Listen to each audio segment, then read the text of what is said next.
হজের সওয়াব অনেক বেশি, কত বেশি এটা আল্লাহ মানো জানে। কিন্তু হাদিসে পাকে রাসূল পাক সাল্লাল্লাহু আলাইহি ওয়াসাল্লাম হজের সওয়াব সম্পর্কে অনেক হাদিস আছে।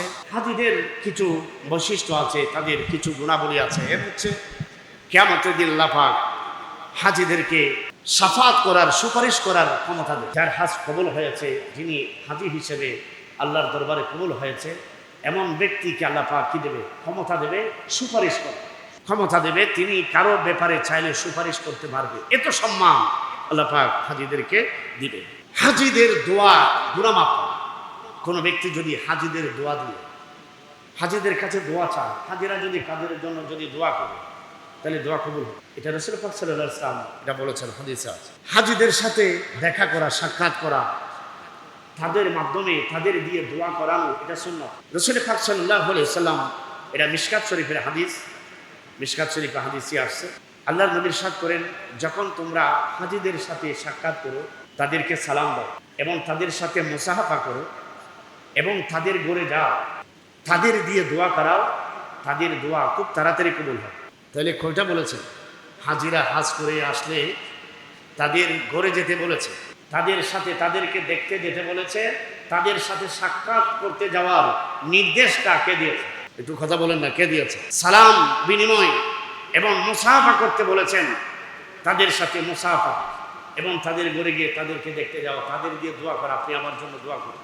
আমাদের মুরব্বীরা, আমাদের সমাজে যে কিছু আমল আছে, অনেক আমল হয়তো আমরা জানি না বা অনেকে জানে না যে এগুলো আসলে শরীয়ত সম্মত কিনা, কিন্তু ইনাদের মুরব্বীদের অনেক আমল হাদিসে পাকে আছে। এগুলো আস্তে আস্তে উঠে যাচ্ছে কিছু কিছু। কি ছোটবেলায় আমরাও দেখেছি, আপনারাও দেখেছেন, এটা এখন কমে যাচ্ছে, তবে গ্রামে কিছুটা আছে বলে মনে হয়। কোনো একজন ব্যক্তি যদি হজে যাইতো, আগে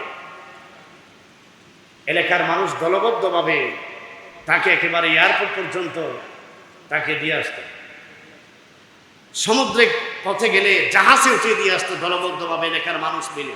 আবার তিনি হজ থেকে আসার সময়, উনি আসার এলাকাতে ঢুকার আগে যেখানে তিনি জাহাজে অথবা বিমান থেকে অবতরণ করেন, ওখানে মানুষ দলবদ্ধভাবে গিয়ে তাকে রিসিভ করেন। ঠিক কিনা?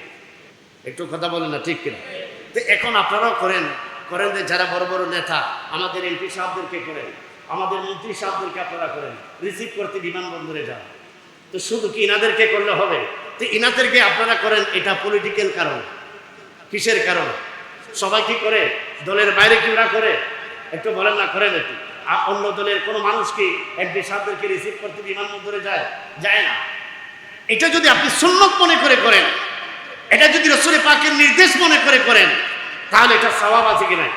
এটা রাসূল পাকের আদর্শ, আল্লাহর নবীর শিক্ষা। ইনি যেই দলের হোক না কেন, ইনি আমার এলাকাবাসী, ইনি আল্লাহর ঘরে হজের জন্য যাচ্ছে, ইনার কাছে আমার কিছু পাওয়ার আছে, ইনার মাধ্যমে কিছু পাওয়া আছে, এই পাওয়াটা পাবো ইনার মাধ্যমে। ঠিক কিনা? তো এই অনেকে আমরা, আপনার প্রতিবেশী হজে যাচ্ছে, আপনি জানেন না। আপনার প্রতিবেশী হজ থেকে আসছে, আপনি জানেন না। উমরাতে যাচ্ছে, আপনি জানেন না। ঠিক কিনা? আমরা কেন খবর রাখি না? এগুলো আমাদের মধ্যে নাই, চলে যাচ্ছে আস্তে আস্তে। অথচ এটা জানা দরকার ছিল। এটা আল্লাহর নবীর নির্দেশ, রাসূল পাকের শিক্ষা। কোন একজন হাজী যদি হজ করতে যায়, ওনারও উচিত সবাইকে জানানো, ওনার সবার কাছে দোয়া চাওয়া, সবার কাছে সবাইকে জানিয়ে দেয়া, সবার কাছে দোয়া চাওয়া, এটা ওনারও দরকার। উনি যদি না বলে আপনি জানবেন কিনা? ওনারও উচিত হবে জানিয়ে দেওয়া সবাইকে যে আমি এবার হজের নিয়ত করেছি, আপনারা আমার জন্য দোয়া করবেন, এভাবে দোয়া চাও। আর সবার পক্ষ থেকে ওনাকে বিদায় দেওয়া এবং ওনার কাছে, ওনার সাথে সাক্ষাৎ করা, ওনার মাধ্যমে দোয়া করানো, এটা দরকার।